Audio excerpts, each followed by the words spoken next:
من غير ما تخسر فلوس. ده العنوان اللي انا قريته على موقع المصري اليوم. كان بيتكلم ايه عنوان كده رنان يعني شدني الصراحه. بيقول لك من غير ما تخسر فلوس ازاي تربط شهاده 25% اللي انت بتحلم بيها من غير ما تكسر الشهاده بتاعتك، ان انت يعني بالبلدي اللي هو ايه تاخد قرض بضمان شهاده. طبعا كعادتنا بعد ما احنا رحنا عملنا فيديو يعني من كام يوم وحسبنا بالورقه والقلم دول، حسبنا هل لو انا عملت شهاده 11%، ده مش في العموم، انا بتكلم على الحسبه اللي انا ايه على شهادتي انا، لو انا عملت شهاده 11% او 18% او 14% كسبانه ولا خسران؟ وكانت معظم الناس خسرانه بما فيهم انا، وانا كنت طبقتها على نفسي بشهاده ب 30000 جنيه على 11% وشهاده ب 1000 جنيه على 18%. الفيديو ده مهم جدا، ممكن تشوفوه ايه هتلاقوه طالع فوق كده او انا هسيبه في الوصف. المهم يعني ايه الناس لقت معظمها ان هي خسرانه. طب الناس تسكت؟ لا، في شهاده ب 25%، لا مش هينفع نسيب الموضوع كده. طب ايه الحل؟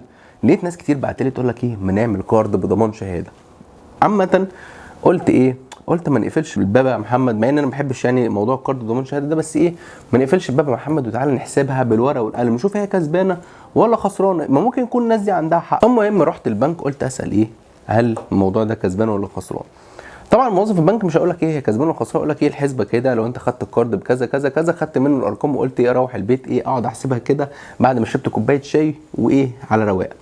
طيب جينا ايه لقيت ان انا 30000 جنيه دي هقدر اخد منها 90% منها اللي هي كام؟ 27000 جنيه. حلو قوي، يعني انا اقصى حاجه اقدر اخدها 27000 جنيه من ال 30000 جنيه اللي هم مزعلين الناس دي. ولقيت في مصاريف اداريه. كان زمان انا عارف مثلا انا واحد كنت شغال في بنك، معروف ان انا ايه لو انا هاخد كارد بضمان شهاده بزود 2% على الايه على الموضوع ده، فانا شهادتي ب 11% هزود 2% كمان هربط على 25% عنب. لقيته بيقول لي لا اول سنه الحد الادنى بتاعتها 22.25%. متناقص طبعا. هتيجي تقول لي طب ما انت كسبان نص في المية او ربع في المية، اقول لك لا انا ما بامنش بالكلام ده، انا بامن بالورقه والقلم، نحسبها بالورقه والقلم نشوف هي كسبانه ولا خسرانه. ده اللي احنا هنشوفه دلوقتي. اول حاجه اخش على ايه اللي هو اي ام اي كالكوليتر. طبعا ماليش دعوه بالادفانس او الحاجات التانية ديت لان الاتنين دول يعني حاجات متطوره شويه. انا بتكلم على هو الحاجه البدائيه خالص. طيب بكام المبلغ بالظبط 27000. ده اللي هو برنسبل اماونت، اللي هو الفلوس اللي انا هاخدها في ايدي بعد طبعا بعد اللي هو 90% بتاعه الشهاده. يعني الشهاده 30000 احنا بنحسب عليها 90% بتاعتها بعدها هيبقى 27000. طيب الفايده كام؟ الفايده 22.25%. طيب التنور، لون تنور اللي هي مده الكارد احنا قايلين 12 شهر. يبقى انا ايه هو بص، هو انا كاتبها لي بالسنين، لا انا هعمل كده على العكس، انا عايزها بالشهور. كام؟ 12 شهر. واقول له يا عم الحاج يلا ايه احسب لي.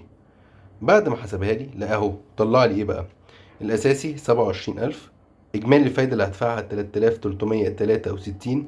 انا هدفع قسط 2530،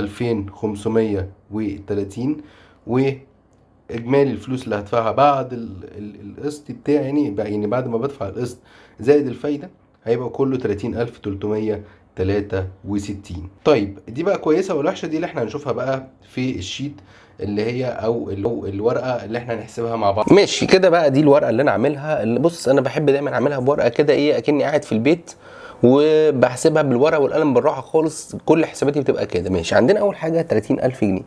ال 30000 جنيه دي اللي هي الايه الشهاده بتاعتي اللي انا مش عارف اكسرها، وضربتها في 11% طلع لي كام؟ 3300. 11% اللي هي الفايده اللي انا باخدها دلوقتي هتطلع لي 3300 جنيه اجمالي الفايده اللي انا هاخدها خلال السنه.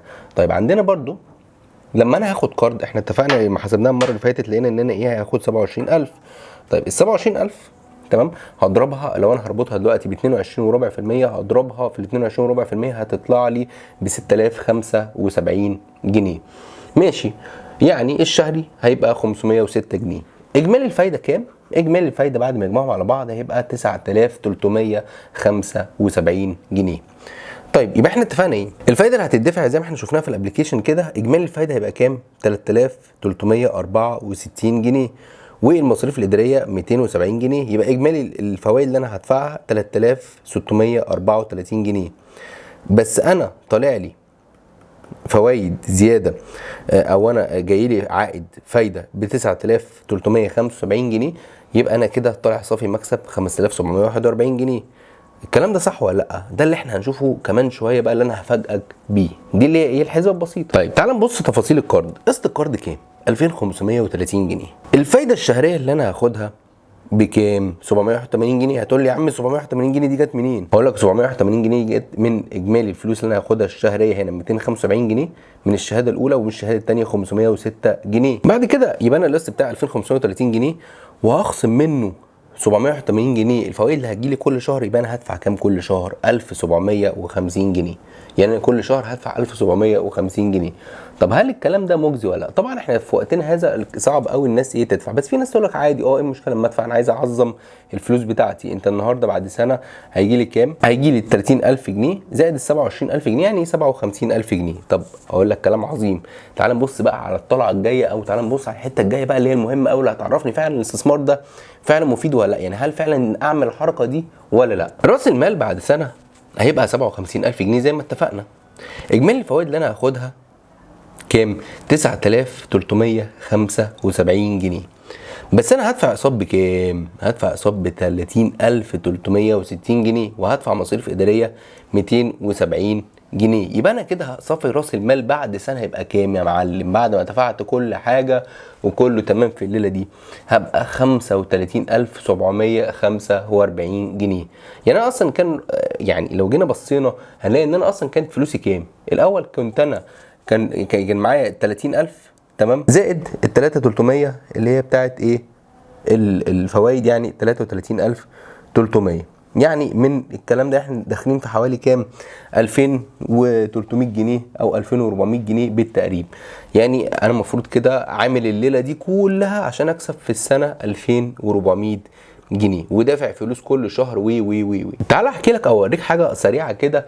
لو احنا بنتكلم في المبدا ان انت تعرف تدفع ال 1750 جنيه، يعني انا لو محمد هقدر ادفع ال 1750 جنيه، خلاص انا ماشي، عندي مقدره ادفع ال 1750 جنيه مش مشكله، عشان خاطر اعظم راس المال اللي جاي لي اخر السنه. طب ما في ممكن اخش ايه؟ اخش جمعيه. هعمل كده. لو انا هعمل بقى الجمعيه، انا هدفع 1749 جنيه في السنه بالظبط، يعني كام في 12 شهر؟ ب 20988 جنيه. يعني بالتقريب ال 12 جنيه دول عندي يا عم يعني ايه؟ 21000 بالظبط بعد ايه؟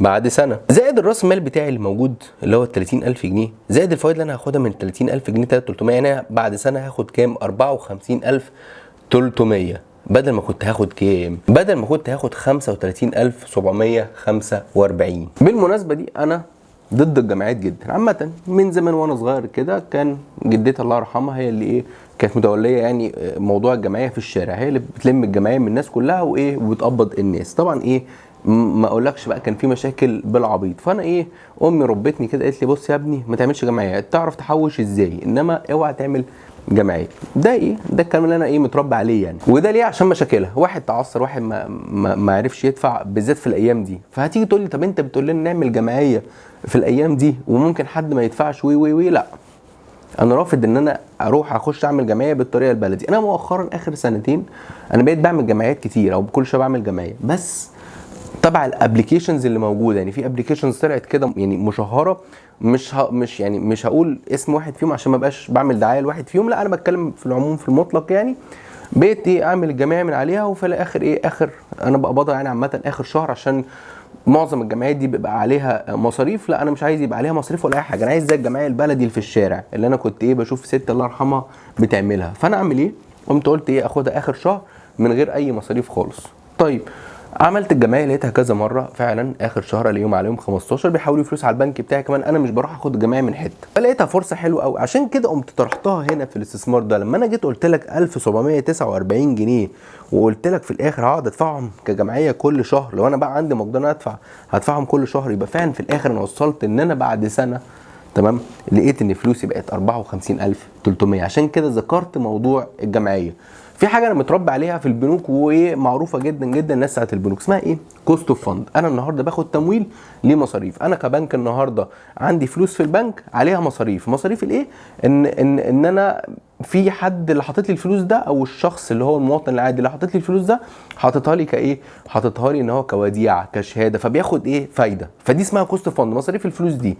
فالمصاريف دي انا لازم ايه؟ اجيب حقها اكتر. ده هكذا الموضوع. انا النهارده انت مخليني او عايز تخليني اعمل قرض بضمان شهاده، عايز تخليني اعمل ايه؟ عايز تخليني ادفع فلوس تاني، عايز تخليني ادفع فلوس على الاستثمار ده. طب وليه ادفع فلوس؟ ما دام عندي مقدره ادفع الارقام الصغيره دي، ما اعملها جمعيه وراح دماغي. ليه الف اللفه دي كلها عشان خاطر 2000 جنيه اللي انا وريتها لك في الاخر؟ ده كان رايي الشخصي، ده حسبتي الشخصيه بعرضها لك، رايي الشخصي. برضو انا عارف ان في ناس بتتفرج على القناه هنا، ناس تقال قوي قوي قوي قوي في الاستثمار، او ناس يعني انا عايز اقول مثلا يعني مش شرط ان هو يكون في منصب كبير او كده، لا، في ناس تبقى قاعده في البيت بس بيعرف يحسبها بالورقه والقلم كويس. احسبها ورايا، قول لي استثمار كسبان ولا خسران، وفيد الناس التانية. خلي بالك الناس اللي بتتفرج عليا بتقرا التعليقات، يعني الناس هتقرا التعليق بتاعك، هتقول لك والله انت شايف ان هي لا كلامي ده الراجل ده ما فهمش حاجه، انا رايي 1 2 3 4 5، رايك يحترم، بنتعلم من بعض، ممكن اكون حاسبها غلط، ليه لا؟ فانا منتظر تعليقاتكم، شايفين الموضوع ده حلو ولا لا؟ دي حاجه. الحاجه التانية ادعمونا ان انتوا تعملوا لايك على الفيديو عشان ده بينتشر، وتعملوا اشتراك في القناه مع تفعيل خاصيه الجرس، وتعملوا شير للفيديو لان ده بيفيدنا وبيدعمنا. ممكن ما يكونش فارق معاك ايه يعني لما تدوس لايك وكده، بس في الاخر ده بيدعمنا او بيفيدنا احنا، لان احنا عاملين مجهود عشان نطلع لكم الفيديو ده عامه. ويا رب اكون قدرت افيدكم في الفيديو ده بالمعلومات اللي انا قدرت اوفرها، واشوفكم في فيديو جديد. شكرا ليكم.